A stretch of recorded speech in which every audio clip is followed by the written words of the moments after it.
Hello everyone. अब ये last जो इस वर्ष का कांस्टेबल का पेपर है उसे हम सॉल्व कर लेते हैं और पैटर्न तो अब सभी को समझ में आ ही गया है क्या रहा है। तो शुरू करते हैं। क्वेश्चन नंबर 31, कपास निम्नलिखित में से किस प्राकृतिक बहुलक पॉलीमर से बनाया जाता है? तो इसका सही आंसर होगा सेलुलोज। जो कपास होता है वो सेलुलोज से बनाया जाता है, तो option B is the correct answer. अगला है, किसी तत्व की द्रव्यमान संख्या किससे संदर्भित की जाती है? तो जैसा कि जो आज मॉर्निंग वाला पेपर था उसमें पूछा गया था परमाणु संख्या और इसमें पूछा है द्रव्यमान संख्या। तो सुबह ही हम बात कर रहे थे कि जो द्रव्यमान संख्या होती है वो क्या होती है? Neutron plus proton. ठीक है, तो इसका सही आंसर होगा ऑप्शन नंबर सी, न्यूट्रॉन और प्रोटॉन की संख्या। क्वेश्चन नंबर 33, निम्नलिखित में से किस गैस में से सड़े अंडे जैसी गंध आती है? तो ये हाइड्रोजन सल्फाइड होता है H2S, जिसमें से सड़े अंडे जैसी स्मेल आती है, तो ऑप्शन नंबर ए इसका करेक्ट आंसर है। अगला है क्वेश्चन नंबर 34, मछली से प्राप्त कॉड यकृत लिवर तेल निम्नलिखित में से किस विटामिन का एक समृद्ध स्रोत है? तो जो मछली से जो कॉड लिवर ऑयल हमें मिलता है वो विटामिन डी का जो है स्रोत होता है, बहुत ज़्यादा उसमें मात्रा में विटामिन डी मिलता है, तो ऑप्शन नंबर बी जो है वो इसका करेक्ट आंसर है। अगला है, निम्नलिखित में से कौन सा जीव द्विकोष्ठीय हृदय वाला होता है? तो दोस्तों जो मछलियाँ होती हैं वो द्विकोष्ठीय हृदय रखती हैं अक्सर, तो ऑप्शन नंबर सी इसका करेक्ट आंसर है। अगला है क्वेश्चन नंबर 36, निम्नलिखित में से कौन सी ग्रंथि मानव शरीर की एक अंतःस्रावी ग्रंथि है? सुबह जो क्वेश्चन आया था कि अंतःस्रावी ग्रंथि नहीं है और उसमें पीयूष ग्रंथि ऑप्शन था, हमने सुबह ही डिस्कस किया था। तो अंतःस्रावी ग्रंथि कौन सी है? पीयूष ग्रंथि। सुबह पूछा था कौन सी ग्रंथि नहीं है, तो हमने देखा था लार ग्रंथि जो है वो अंतःस्रावी ग्रंथि नहीं है, तो ऑप्शन ए इसका करेक्ट आंसर होगा। अगला है, चार कारें ए बी सी और डी एक ही वेग से गतिशील हैं, यदि उनके द्रव्यमान इस ऑर्डर में है तो उनमें से किस कार की गतिज ऊर्जा उच्चतम होगी? तो सुबह ही हमने देखा था गतिज ऊर्जा का फॉर्मूला होता है हाफ mv²। तो इस हिसाब से अगर हम देखें तो गतिज ऊर्जा में वेग जो है वो कॉमन है, यानी v कॉमन है, तो यानी द्रव्यमान जैसे जैसे बढ़ेगा उनकी गतिज ऊर्जा बढ़ेगी। तो इस हिसाब से सबसे ज़्यादा गतिज ऊर्जा किसकी होगी? ऑप्शन नंबर ए इसका करेक्ट आंसर है कि ए की गतिज ऊर्जा सबसे ज़्यादा होगी। क्वेश्चन नंबर 38, अर्ग जूल कैलोरी निम्नलिखित में से किसकी इकाइयाँ होती हैं? तो ऊर्जा की इकाइयाँ हैं ये सारी, तो ऑप्शन नंबर बी इसका करेक्ट आंसर है। अगला है, आपेक्षिक घनत्व को मापने के लिए प्रयोग की जाने वाली इकाई क्या है? तो आपेक्षिक घनत्व जो होता है दोस्तों वो क्या होता है कि अगर हम किसी वस्तु का घनत्व निकाल रहे हैं वो, और जिस रेफरेंस का मतलब जिस मटेरियल से हम इसकी तुलना कर रहे हैं, जिस पदार्थ से उसकी तुलना कर रहे हैं उसका घनत्व, यानी क्या हो जाता है? घनत्व बटा घनत्व। तो इसका मतलब क्या हो गया? इसकी कोई इकाई नहीं होती, तो ऑप्शन नंबर सी इसका करेक्ट आंसर होगा। अगला है, किसी वस्तु में उसकी स्थिति के कारण स्थितिज उपस्थित ऊर्जा को क्या कहते हैं? तो स्थिति के कारण जो होती है उसे स्थितिज ऊर्जा कहते हैं, अभी हमने सुबह ही बात की थी इसकी, और जो गति के कारण होती है उसे गतिज ऊर्जा कहते हैं, तो ऑप्शन नंबर डी इसका करेक्ट आंसर है। अगला है 41, पदार्थों में फ्लोएम का क्या कार्य होता है? देखिए दो चीज़ें होती हैं पौधों में, एक फ्लोएम और एक जाइलम होता है। ठीक है, तो फ्लोएम का काम होता है पत्तियों से पौधे के अन्य भागों में भोजन का परिवहन, ऑप्शन नंबर ए इसका करेक्ट आंसर है।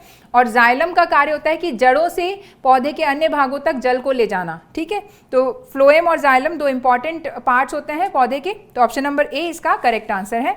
अगला क्वेश्चन है, रसायन शास्त्र में वह कौन सी वस्तु है जिसे छोटे सरल रासायनिक वस्तुओं में विभाजित नहीं किया जा सकता तथा वह एक प्रकार के अणु कणों से बनी होती है? तो एक ही प्रकार के अणु कणों से बनी है और अन्य सरल रासायनिक वस्तुएं विभाजित नहीं कर सकते, तो यानी किसकी बात हो रही है? तत्व की बात हो रही है, ऑप्शन नंबर बी इसका करेक्ट आंसर है। अगला सवाल है, IRNSS का पूरा नाम क्या है? तो IRNSS जैसे आप सभी को पता होगा, Indian regional navigation satellite system, option number C इसका करेक्ट आंसर है। और ये क्या है? ये बेसिकली भारत ने अपनी सैटेलाइट छोड़ी है खुद का GPS बनाने के लिए, तो ऑप्शन नंबर सी इसका करेक्ट आंसर होगा। अगला है, कित्तूर कर्नाटक की पूर्ववर्ती राजकीय राज्य की रानी जिन्होंने क्षेत्र में भारतीय नियंत्रण को कायम रखने तथा डॉक्ट्रिन ऑफ लैप्स के विरोध में 1824 में ब्रिटिश ईस्ट इंडिया कंपनी के विरुद्ध मोर्चा उठाया था, तो इनका क्या नाम था? ये थी रानी चेन्नम्मा, जिन्होंने कि ब्रिटिश राज शासन के विरुद्ध जो गोद लेने की प्रथा का विरोध किया था ब्रिटिशर्स ने, यानी डॉक्ट्रिन ऑफ लैप्स का इन्होंने विरोध किया था, और ये कर्नाटक में थी, तो ऑप्शन नंबर डी इसका करेक्ट आंसर है। अगला है, यह कहा जा सकता है कि विश्व युद्ध के 4 प्रमुख कारण कौन कौन से थे? मटेरियलिज्म, मिलिट्रिज्म, अलायंस, इंपीरियलिज्म और एन का मतलब बताना है। तो ये मेन कारण बनते हैं और इसमें एन का मतलब होता है नेशनलिज्म। ऑप्शन नंबर ए इसका करेक्ट आंसर है।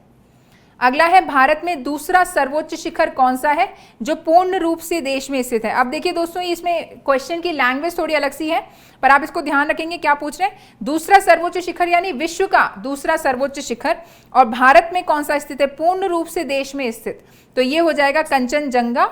ऑप्शन नंबर ए इसका करेक्ट आंसर है। अगर हम भारत की सबसे ऊंची चोटी की बात करें तो वो होती है K2, लेकिन पूरी तरह से भारत में स्थित अगर हम चोटी की बात करें तो वो कंचनजंगा है, क्योंकि जो K2 है वो POK में स्थित है। क्वेश्चन नंबर 47, सामान्यतः निम्नलिखित में से किसे पृथ्वी पर सबसे बड़ा द्वीप मानते हैं। तो पृथ्वी पर सबसे बड़ा द्वीप है ग्रीनलैंड। ऑप्शन नंबर सी इसका करेक्ट आंसर होगा। अगला है इग्नाइटेड माइंड्स पुस्तिका के लेखक कौन है। तो APJ अब्दुल कलाम की पुस्तक है, ये बहुत ही फेमस किताब रही थी इग्नाइटेड माइंड्स। तो ऑप्शन नंबर डी जो है वो इसका करेक्ट आंसर है। अगला है निम्नलिखित में से कौन सा विकल्प भारतीय गणराज्य के खेल सम्मान का जीवन भर की सफलता। अब देखिए ये जो ट्रांसलेशन है, बेसिकली जो क्वेश्चन बनाए गए हैं तो ये कहीं ना कहीं गूगल ट्रांसलेशन लग रहे हैं, इसलिए हमें थोड़ी बहुत दिक्कत आ रही है इन क्वेश्चन में। बेसिकली जो ध्यानचंद पुरस्कार है वो इसका करेक्ट आंसर है, और ध्यानचंद पुरस्कार को ही बोला जाता है Dhyanchand life time achievement for sports and games. ठीक है, फॉर गेम्स एंड स्पोर्ट्स। तो इस तरीके से इसका पूरा नाम है life time achievement for games and sports. तो ये ध्यानचंद पुरस्कार है जो कि खेल सम्मान दिया जाता है, लेकिन अगर इसमें थोड़ी सी अवेयरनेस होती तो आप इस क्वेश्चन को आसानी से कर सकते थे। जैसे अशोक चक्र है और वीर चक्र है वो खेल में नहीं दिया जाता है, और द्रोणाचार्य पुरस्कार है जो कोच को दिया जाता है। ठीक है, तो ऑप्शन नंबर ए इसका करेक्ट आंसर होगा, ध्यानचंद पुरस्कार। अगला है अपर्णा पोपट किस खेल से जुड़ी हुई हैं। तो अपर्णा पोपट जो है वो बैडमिंटन की प्लेयर हैं। अगला है 51, अप्रैल 2018 में भारत ने मोबाइल फोन का दूसरा बड़ा निर्माता बनने हेतु किस देश को प्रतिस्थापित किया है।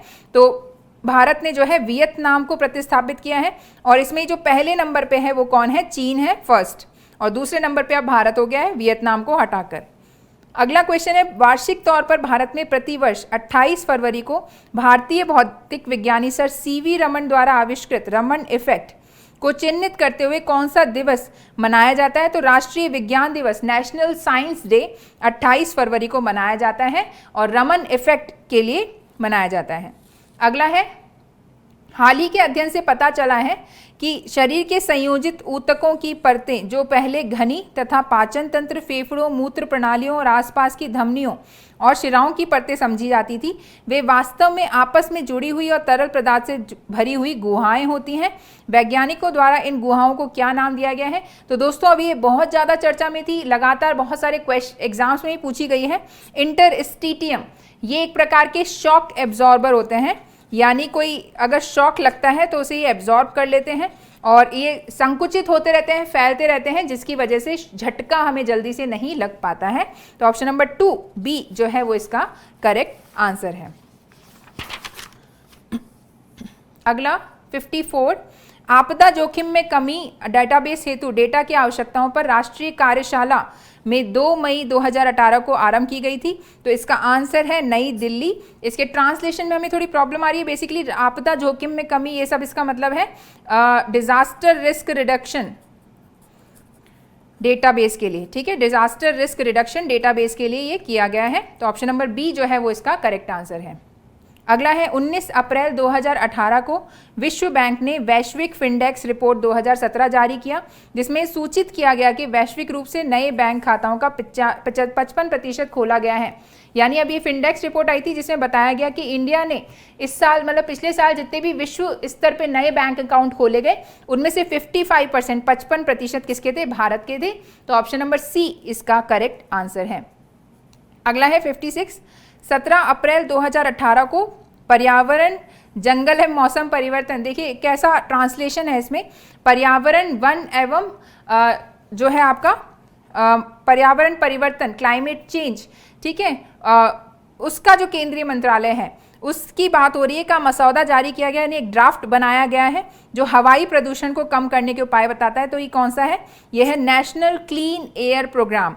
ऑप्शन नंबर डी इसका करेक्ट आंसर है। आगे बढ़ते हैं। समुद्री जीव विज्ञान के ऑस्ट्रेलियाई इंस्टीट्यूट के वैज्ञानिकों ने, जो कि वर्ष 2016-17 में ऑस्ट्रेलिया में ग्रेट बैरियर रीफ में फैल चुका है, की रोकथाम हेतु एक अति बारीक बायोडिग्रेडेबल फिल्म विकसित की है जो मानव के बाल से 50,000 गुना पतली है। ये किस लिए? Coral bleaching. कोरल ब्लीचिंग क्या होती है दोस्तों? कि कोरल जो होते हैं, प्रवाल जो होते हैं, उनका रंग उड़ जाता है और वो सफ़ेद रंग के दिखाई देने लगते हैं।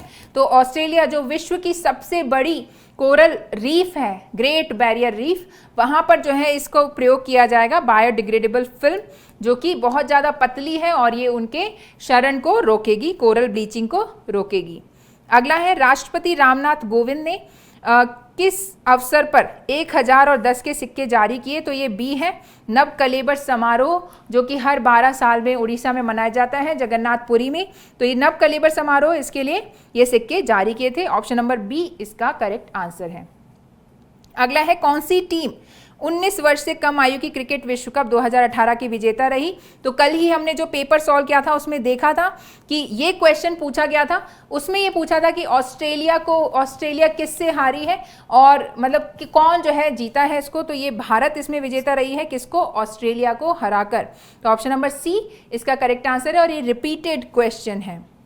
अगला है, टोक्यो 2020 ओलंपिक खेल की संचालन समिति ने 28 फरवरी 2018 को घोषित किया कि किसकी प्रेरणा से 2 भविष्यवादी आकृतियों को मस्कट बनाया गया है? तो इसका आंसर है ऑप्शन नंबर डी, एनाइम। ये होना चाहिए बेसिकली एग्जैक्ट इसी टर्म में, हमें कहीं मिला नहीं, लेकिन एनाइम का मतलब होता है दोस्तों कि जो जापानी कार्टून है एनाइम, और ये कुछ ऐसा दिखाते हैं कि भविष्य के 2 कैरेक्टर होंगे, इस तरीके से इसको मैस्कट बनाया गया है। तो ऑप्शन नंबर डी हमारे हिसाब से इसका सही आंसर होना चाहिए, और बाकी कुछ जो है इस पर और हम लोग स्टडी कर रहे हैं। अगला है क्वेश्चन नंबर 61, श्रावण माह के दौरान राजस्थानी महिलाओं द्वारा गाए जाने वाला लोकप्रिय लोकगीत कौन सा है? तो इसका सही आंसर होगा तीज, जो कि तीज आती है श्रावण मास में और उस टाइम लोकप्रिय गीत गाए जाते हैं, तो तीज कहा जाता है। अगला क्वेश्चन है, भील समुदाय द्वारा निम्नलिखित में से कौन सा लोक नृत्य किया जाता है? तो ये है गैर। कल ही जो क्वेश्चन आया था उसमें हमने देखा था कि गुर्जर महिलाओं द्वारा चरी किया जाता है, 13 ताली कामड़ जो है जनजाति की महिलाओं द्वारा किया जाता है। तो इसका, और आग जो नृत्य है वो भी इससे अलग है। तो गैर जो नृत्य है वो भील समुदाय की महिलाओं द्वारा किया जाता है। ऑप्शन नंबर सी 62 का करेक्ट आंसर होगा। अगला है, निम्नलिखित में से राजस्थान की लोकप्रिय तार कठपुतली कौन सी है? तो इसमें से राजस्थान में जो कठपुतली है उसे कठपुतली ही कहा जाता है, बाकी और जगह के नाम अलग अलग हैं। जैसे पुतुल नाच है, ये वेस्ट बंगाल, पश्चिम बंगाल में पुतुल नाच बोलते हैं, ऐसे अलग अलग इनके नाम हैं। अगला है 64, जैसलमेर शहर को निम्नलिखित में से किस लोकप्रिय नाम से भी जाना जाता है? तो ये क्वेश्चन कल भी आ चुका है, पीला शहर के नाम से, और आज हम देख रहे हैं सुनहरा शहर। 64 का आंसर होगा ए। नीला शहर पे कल क्वेश्चन आया था, जहां हमने देखा था जोधपुर को ब्लू सिटी कहते हैं, पिंक सिटी किसको कहते हैं? पिंक सिटी जयपुर को कहते हैं, और व्हाइट सिटी जो है उदयपुर को कहा जाता है। अगला क्वेश्चन 65, गुजरात के सुल्तान बहादुर शाह ने चित्तौड़गढ़ किले पर किस वर्ष हमला किया था? तो जैसा कि आपको याद हो, कर्मावती ने हुमायूं को राखी भेजी थी, है ना, बहादुर शाह के हमले से बचने के लिए। तो ये कब की घटना है? ये घटना है आपकी ऑप्शन नंबर ए इसका करेक्ट आंसर होगा। 1533 की ये घटना है, जब हुमायूं का शासन हुआ करता था। क्योंकि अगर हम देखें 1568 तो ये अकबर का टाइम पीरियड है, 1303 तो तब है जब अलाउद्दीन खिलजी ने आके अटैक किया था। तो इस प्रकार से इसका सही आंसर होगा ऑप्शन नंबर ए। अगला क्वेश्चन, 1793 ईस्वी में राजा बख्तावर सिंह द्वारा निर्मित कौन सा भवन अब जिला कलेक्टेड हाउसिंग सरकारी कार्यालय है? तो यह है Alwar city palace. Option number C इसका करेक्ट आंसर होगा। अगला है, किस शहर के भील शासक को पराजित करने के बाद जगमाल सिंह ने स्वयं महारावल का ताज पहना था? तो इसका सही आंसर है बांसवाड़ा, ऑप्शन नंबर सी। अगला है, मुगल सम्राट बाबर ने किस वर्ष खानवा में राणा सांगा और राजपूत शासकों को हराया? तो ये क्वेश्चन लगातार हम तीसरी बार देख रहे हैं। ऑप्शन नंबर ए इसका करेक्ट आंसर होगा 1527 में राणा सांगा और बाबर के बीच युद्ध हुआ था खानवा में, जो कि भरतपुर में स्थित है। ऑप्शन नंबर ए इसका करेक्ट आंसर है। अगला, उस स्मारक का नाम बताएं जिसे 1198 ईस्वी में सुल्तान गौरी ने एक मस्जिद में परिवर्तित करवाया था। तो ये था अढ़ाई दिन का झोपड़ा, जो कि पहले एक संस्कृत विश्वविद्यालय था और उसको अढ़ाई दिन का झोपड़ा एक मस्जिद में परिवर्तित कराया गया। अजमेर में ये स्थित है। तो ऑप्शन नंबर बी इसका करेक्ट आंसर है। अगला क्वेश्चन 70, निम्नलिखित में से किस राजवंश 7वीं शताब्दी से 16वीं शताब्दी ईस्वी तक चित्तौड़गढ़ किले पर शासन किया था? तो ये था सिसोदिया राजवंश। ऑप्शन नंबर डी इसका करेक्ट आंसर होगा। अगला है, धौलपुर के पास निम्नलिखित पर्यटन स्थलों में से किसे 1617 ईस्वी में राजकुमार शाहजहां के लिए शिकार स्थल शूटिंग लॉन्च के रूप में निर्मित करवाया गया था? तो ये है तालाबे शाही, धौलपुर के पास स्थित है और इसे एक शूटिंग लॉन्च के रूप में बनाया गया था। अगला है क्वेश्चन नंबर 72, 1939 में करौली प्रजामंडल की स्थापना किसने की थी? तो इसका सही आंसर है त्रिलोकचंद माथुर, जिन्होंने करौली प्रजामंडल की स्थापना की थी। अगला है, निम्नलिखित में से कौन 1921-22 में मेवाड़ के भीलों के आदिवासी किसान आंदोलन के महत्वपूर्ण व्यक्तियों में से एक है? तो इसका आंसर है मोतीलाल तेजावत, जिन्होंने एक ही आंदोलन आप सभी को याद होगा, उन्होंने वो चलाया था मेवाड़ में। और ऑप्शन नंबर ए इस क्वेश्चन का सही आंसर होगा। 74, स्वतंत्रता सेनानी विजय सिंह पथिक निम्नलिखित में से किस समाचार पत्र के संपादक थे? तो राजस्थान केसरी जो है वो विजय सिंह पथिक का समाचार पत्र था। हमने देखा चारों ही पेपर में विजय सिंह पथिक का एक एक क्वेश्चन हमें देखने को जरूर मिला है। अगला है, भारतीय राज्यों के साथ ब्रिटिश सरकार के संबंधों के अध्ययन पर प्रकाश डालने वाली Lord Hastings and the Indian states book जो है किसने लिखी है? तो इसका सही आंसर है मोहन सिंह मेहता, जिन्होंने ये पुस्तक लिखी है। अगला है, राजस्थान का कौन सा भौगोलिक अंचल सबसे प्राचीन माना जाता है? अब देखिए थोड़ा घूमा हुआ प्रश्न है। अगर ये पूछा जाता कि सबसे प्राचीन पर्वतमाला तो अरावली हो जाती, लेकिन सबसे पुराना भौगोलिक अंचल पूछ रहे हैं तो हाड़ौती का पठार भी इसका एक आंसर हो सकता है, या अरावली पर्वत भी हो सकता है। अब देखिए हाड़ौती का पठार और अरावली दोनों ही गोंडवाना के भाग हैं, और गोंडवाना में अगर हम देखें तो अरावली क्या है, वलित पर्वत है, और वलित पर्वत होने की वजह से हम ये मान सकते हैं कि इसका निर्माण बाद में हुआ। लेकिन अगर हम बात करें हाड़ौती के पठार की, जो दक्कन का लावा है उसी का ये विस्तृत भाग है, और दक्कन का लावा भी जो है हम देखते हैं बाद के युग में, टर्शियरी क्रिटेशियस युग में जो है ये उत्सर्जित हुआ था। तो इस प्रकार से ये जो क्वेश्चन है ये बहुत ज़्यादा डिस्प्यूटेड क्वेश्चन है कि इसका सही आंसर क्या माना जाएगा, बट फिलहाल के लिए हम इसका सबसे नियर बाय आंसर हाड़ौती का पठार मानते हैं। ऑप्शन नंबर बी इसका करेक्ट आंसर हमारे अकॉर्डिंग होना चाहिए। नेक्स्ट क्वेश्चन 77, चारों ओर से पहाड़ियों से घिरे हुए उदयपुर बेसिन को क्या कहा जाता है? तो गिरवा कहते हैं। ये तश्तरी नुमा जो है बेसिन होता है। ऑप्शन नंबर बी इसका करेक्ट आंसर है। नेक्स्ट है, निम्नलिखित में से कौन सा नदी बेसिन राजस्थान के पूर्वी मैदानी प्रदेश का भाग नहीं है? तो अगर हम बात करें लूनी बेसिन, तो लूनी बेसिन हम देखते हैं पश्चिमी राजस्थान में लूनी बहती है। अजमेर के नाग पहाड़ से निकलकर ये पूरे सारे जिलों को 6 जिलों को राजस्थान से क्रॉस करते हुए गुजरात में चली जाती है। तो ऑप्शन नंबर डी इसका करेक्ट आंसर है। क्वेश्चन नंबर 79, राजस्थान का कौन सा जिला हाड़ौती के पठार में सम्मिलित नहीं किया जाता? तो हाड़ौती के पठार में कौन सा नहीं है? इसमें दौसा नहीं है, कोटा, बारा और झालावाड़ ये तीनों ही, और इसके अलावा बूंदी भी जो है हाड़ौती के पठार में शामिल किया जाता है। क्वेश्चन नंबर 80, राजस्थान में होने वाली वर्षा के लिए उत्तरदायी ग्रीष्मकालीन मानसूनी पवनें किस महासागर से आती हैं? तो ऑब्वियसली ये हिंद महासागर से आती हैं। अगर हम बात करें शीतकालीन जो वर्षा होती है राजस्थान में, यानी मावट कहाँ से आती है, तो वो हम बोल सकते हैं भूमध्य सागर से आती है। बाकी ये मानसूनी पवनें जो दक्षिण पश्चिमी मानसून आता है वो हिंद महासागर से आता है। अगला है, राजस्थान में मावठ द्वारा होने वाली वर्षा किस फसल के लिए वरदान मानी जाती है? तो गेहूं की फसल के लिए। गेहूं एक रबी की फसल है और सर्दियों में होती है, तो जब मावठ होती है सर्दियों में तो इस फसल के लिए वरदान मानी जाती है। 81 का आंसर है ऑप्शन नंबर ए। अगला है, मुख्यतः दक्षिणी भारत में पाए जाने वाले किस वृक्ष की पत्तियों का उपयोग बीड़ी बनाने में किया जाता है? तो ये है तेंदू। ऑप्शन नंबर डी इसका करेक्ट आंसर होगा। क्वेश्चन नंबर 83, साइबेरियन सारस किस ऋतु में घना पक्षी राष्ट्रीय उद्यान में आते हैं? भरतपुर में स्थित है घना पक्षी राष्ट्रीय उद्यान, और यहाँ पर शीत ऋतु में जो है साइबेरियन जो है सारस वो आते हैं। साइबेरियन क्रेन्स इनको बोला जाता है, ये भारत में और भरतपुर केवलादेव जो है वहां पर आते हैं।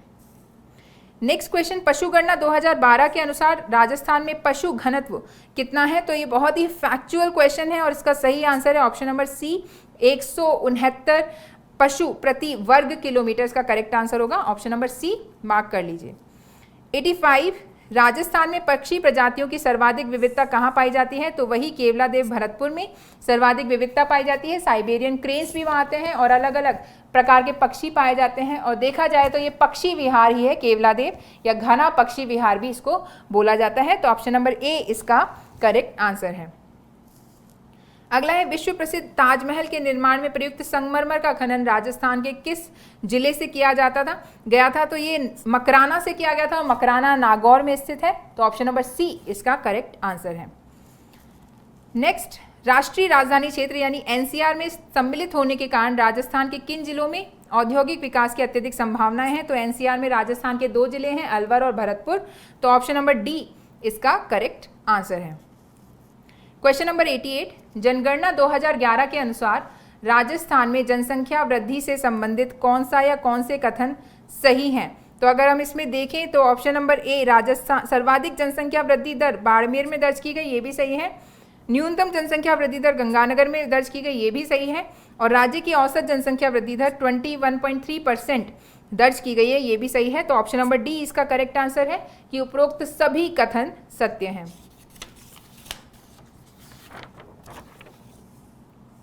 नेक्स्ट, क्वेश्चन नंबर 89, जनगणना 2011 के अनुसार राजस्थान की कुल जनसंख्या कितनी है? तो देखिए डेटा सब जगह सेम है, सिर्फ लाख, अरब, करोड़ और खरब का अंतर है। तो जब भारत की ही खरबों में है तो राजस्थान की तो क्या है, खरबों में नहीं हो सकती है। तो ऑब्वियसली इसका आंसर क्या होगा, बी, 6.86 करोड़ जो है राजस्थान की कुल जनसंख्या है। नेक्स्ट है, निम्नलिखित में से राजस्थान का कौन सा पर्यटन स्थल हिंदू मुस्लिम एकता का प्रतीक माना जाता है? तो ये रामदेवरा जैसलमेर हिंदू मुस्लिम एकता का प्रतीक माना जाता है। क्यों? क्योंकि रामदेवरा को जो है, रामदेव जी को हिंदू भी पूजते हैं और मुस्लिम लोग भी जो है इनको पीर मानकर पूजते हैं। तो ऑप्शन नंबर ए इसका करेक्ट आंसर है। अगला है, दिसंबर 2017 तक राजस्थान राज्य में कुल स्थापित विद्युत उत्पादन क्षमता कितनी है? देखिए खतरनाक एकदम फैक्चुअल क्वेश्चन आया है ये। तो इसका सही आंसर है ऑप्शन नंबर ए, 19,536.77 मेगावाट जो है कुल स्थापित विद्युत उत्पादन क्षमता है। अगला है, 31 मार्च 2017 तक राजस्थान राज्य में सड़क की कुल लंबाई कितनी है? तो ये सारे क्वेश्चन देखिए अगर आपने इकोनॉमिक सर्वे या बजट ये सब पढ़ा होता तो आपको इजीली मिल जाते। 92 का आंसर भी ए है, 2,26,853.86 किलोमीटर सड़कों की कुल लंबाई है। अगला है, इंदिरा गांधी नहर परियोजना के बारे में निम्नलिखित में से कौन सा कथन सही नहीं है? तो नहर का निर्माण सिंचाई सुविधाएं प्रदान करने के लिए किया जाता है, बिल्कुल सही है। नहर का निर्माण पीने के लिए उपयोग किया जाता है, ये भी सही है। संबंधित क्षेत्र को सूखे से बचाने के लिए किया जाता है, ये भी बिल्कुल सही होना चाहिए।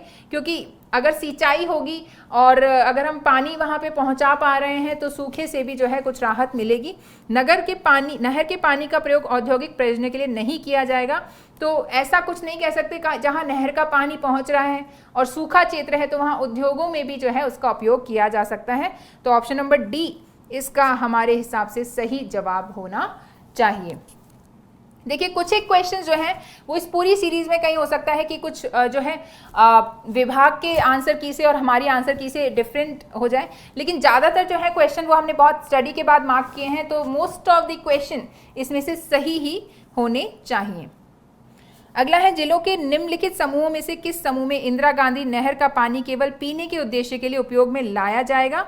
तो इसका सही आंसर है option number A, Jhunjhunu, Sikar, Nagaur और बाड़मेर। देखिए आपको पता हो अगर पाली में जो है इसका उपयोग नहीं किया जा रहा है तो जैसे ही आपने देख लिया तीनों ऑप्शन में पाली है तो आप सीधे एलिमिनेशन से भी इस क्वेश्चन को कर सकते थे। अगला है 95, राजस्थान राज्य सड़क मार्ग परिवहन निगम की बसों द्वारा यात्रा करते समय राजस्थान में वरिष्ठ नागरिकों के लिए न्यूनतम आयु क्या है ताकि वे किराए में 30% छूट प्राप्त करने में सक्षम हो सकें? तो इसकी आयु पहले 65 वर्ष थी लेकिन अभी वर्तमान में इसको घटाकर 60 वर्ष कर दिया गया है। तो ऑप्शन नंबर बी इसका करेक्ट आंसर होगा।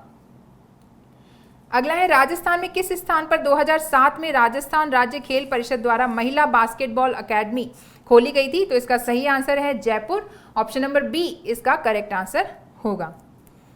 नेक्स्ट है राजस्थान में जननी सुरक्षा योजना किस वर्ष में आरंभ की गई थी? तो इसका सही आंसर है सितंबर 2005। ऑप्शन नंबर ए इसका करेक्ट आंसर है। राजस्थान में मुख्यमंत्री राष्ट्रीय योजना किस वर्ष आरंभ की गई थी? इसका आंसर भी ऑप्शन नंबर ए 2016 में राष्ट्रीय योजना प्रारंभ की है। और पहले शुभ लक्ष्मी योजना चल रही थी, अब राष्ट्रीय योजना चल रही है। राजस्थान लोक सेवा आयोग के सदस्यों का कार्यकाल कितना होता है? इसका सही आंसर है ऑप्शन नंबर ए 6 वर्ष या 62 वर्ष की आयु तक। और कल वाले पेपर में हमने देखा था, सवाल आया था कि कौन इसकी नियुक्ति करता है? राज्यपाल इसकी नियुक्ति करते हैं। और कौन इनको हटा सकता है? राष्ट्रपति इनको हटा सकता है, जैसे उच्च न्यायालय के न्यायाधीशों को हटाया जाता है। अगला क्वेश्चन, निम्नलिखित में से कौन कभी भी राजस्थान राज्य विधानसभा के उपाध्यक्ष नहीं रहे हैं? तो ऑप्शन नंबर बी इसका करेक्ट आंसर है कि करण सिंह इनमें से कभी उपाध्यक्ष नहीं रहे हैं। यदुनाथ सिंह, अहमद बख्श सिंधी और रामचंद्र तीनों ही राजस्थान विधानसभा के उपाध्यक्ष रह चुके हैं। अगला सवाल, निम्नलिखित में से कौन कभी भी राजस्थान विधानसभा में विपक्ष के नेता नहीं रहे हैं? तो इसका आंसर है option number D, Yadunath Singh कभी भी विपक्ष के नेता नहीं रहे हैं। और इसके अलावा राम नारायण चौधरी और परसम मदेरना, प्रोफेसर केदारनाथ शर्मा, ये तीनों ही विपक्ष के नेता रह चुके हैं। अगला है 102, निम्नलिखित में से कौन कभी भी राजस्थान के कार्यकारी राज्यपाल नहीं रहे हैं? ठीक है, एक्टिंग गवर्नर होता है, यानी वो प्रॉपर गवर्नर नहीं थे, लेकिन गवर्नर वहां उपस्थित नहीं थे, इसलिए वो गवर्नर की भूमिका निभा रहे थे, राज्यपाल की भूमिका निभा रहे थे। तो इसका सही आंसर है option number D, Anshuman Singh है, वो कभी भी एक्टिंग गवर्नर नहीं रहे हैं। वेदपाल त्यागी, केडी शर्मा और जगत नारायण तीनों ही एक्टिंग गवर्नर रह चुके हैं। अगला है राजस्थान के लोकायुक्त निम्नलिखित में से किस अधिकारी के विरुद्ध जांच नहीं कर सकते हैं? ठीक है, तो यह है मुख्यमंत्री। ऑप्शन नंबर डी इसका करेक्ट आंसर है। जैसे लोकपाल प्रधानमंत्री के अगेंस्ट जांच नहीं कर सकते, ऐसे लोकायुक्त मुख्यमंत्री के अगेंस्ट जांच नहीं कर सकते। तो 103 का आंसर है डी। राजस्थान ने अपनी वन नीति किस वर्ष अपनाई थी? तो ऑप्शन नंबर ए इसका करेक्ट आंसर है 2010। और राजस्थान की नवीनतम जल नीति किस वर्ष अपनाई गई थी? इसका भी आंसर है ऑप्शन नंबर 4 यानी 2010। दोनों ही 2010 में लेकर आई गई थी। नेक्स्ट क्वेश्चन है, निम्नलिखित में से कौन सा किला गढ़ बीटली के नाम से भी जाना जाता है? तो ये है तारागढ़ अजमेर। 106 का option number C correct answer है। तारागढ़ अजमेर जो है इसे गढ़ बीटली के नाम से भी जाना जाता है। अगला है, राजस्थान के किस जिले में त्रिनेत्र गणेश मंदिर स्थित है? तो रणथंभौर में त्रिनेत्र गणेश मंदिर राजस्थान में स्थित है, यानी 3 नेत्रों वाले गणेश जी का मंदिर। अगला क्वेश्चन है 108, मंदिरों और स्थानों और जिलों की निम्नलिखित जोड़ों में से कौन सा जोड़ा सही ढंग से मेल नहीं खाता है? तो ये जगत शिरोमणि मंदिर जो है ये गलत जोड़ा है। बाकी ऊषा मंदिर बयाना में है, तुजला भवानी मंदिर चित्तौड़गढ़ में है और तनौट माता मंदिर जैसलमेर में स्थित है। क्वेश्चन नंबर 109, जय महल या बेसिकली जयपुर के बारे में निम्नलिखित बयानों पर विचार करें और नीचे दिए गए कोड में से प्रश्न का उत्तर दें। तो हवा महल एक 8 मंजिली संरचना है, तो ये गलत है, 5 मंजिली संरचना है ये। हवा महल महाराजा सवाई प्रताप सिंह द्वारा बनवाया गया था, ये सही है। हवा महल में 953 झरोके हैं और जटिल डिजाइनों से सजाई गई खिड़कियां हैं, ये भी सही है। तो इसका सही आंसर होगा ऑप्शन नंबर डी, यानी 2 और 3 सही स्टेटमेंट है। अगला है, विभिन्न कला स्वरूपों और स्थानों के निम्नलिखित जोड़ों में से कौन सा जोड़ा सही ढंग से मेल खाता है? तो थेवा कला जो है कहाँ की प्रसिद्ध है? प्रतापगढ़ की प्रसिद्ध है। उस्ता कला बीकानेर की प्रसिद्ध है। जस्ते की बादला बोतलें जोधपुर की होती हैं। कुंदन कला जो है जो जयपुर की ही फेमस है। ऑप्शन नंबर सी इसका करेक्ट आंसर है, क्योंकि पूछा था सही ढंग से मेल खाता है। 111, राजस्थान की कौन सी शैली श्रावक प्रतिक्रमण सूत्र चूर्णी चित्रकला पर आधारित प्राचीन संग्रह है? तो इसका आंसर है ऑप्शन नंबर ए, मेवाड़। और ये जो है सबसे पुराना जो है चित्रकला चित्र है और ऑप्शन नंबर ए 111 का सही आंसर होगा।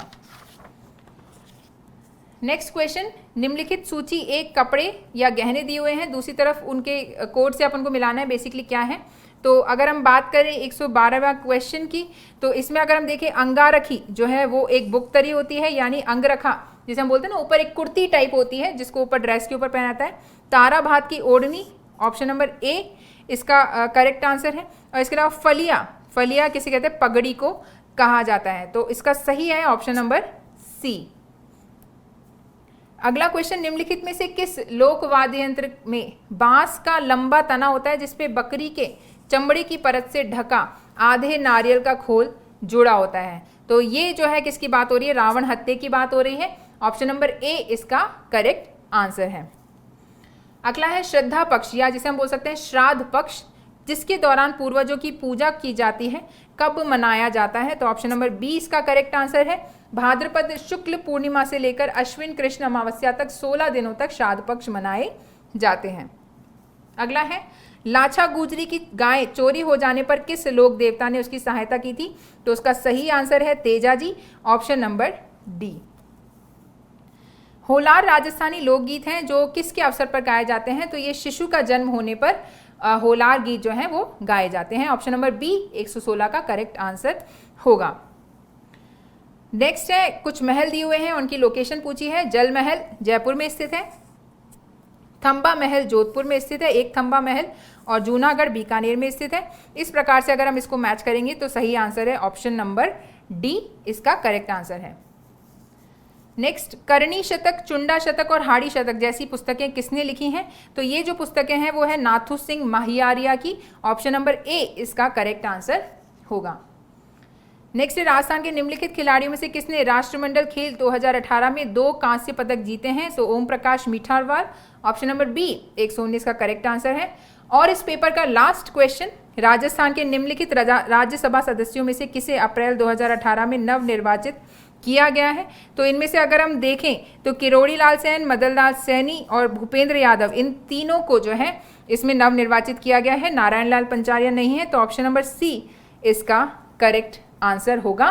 तो इस तरीके से हमने चारों पेपर जो है कांस्टेबल के सॉल्व कर लिए हैं। आप लोगों में से ज़्यादातर लोगों के गुड स्कोर मार्क हो रहे होंगे। इसमें क्या अच्छा स्कोर कहा जा सकता है, क्या बुरा कहा जा सकता है, इस बारे में अभी कुछ कयास मत लगाइए।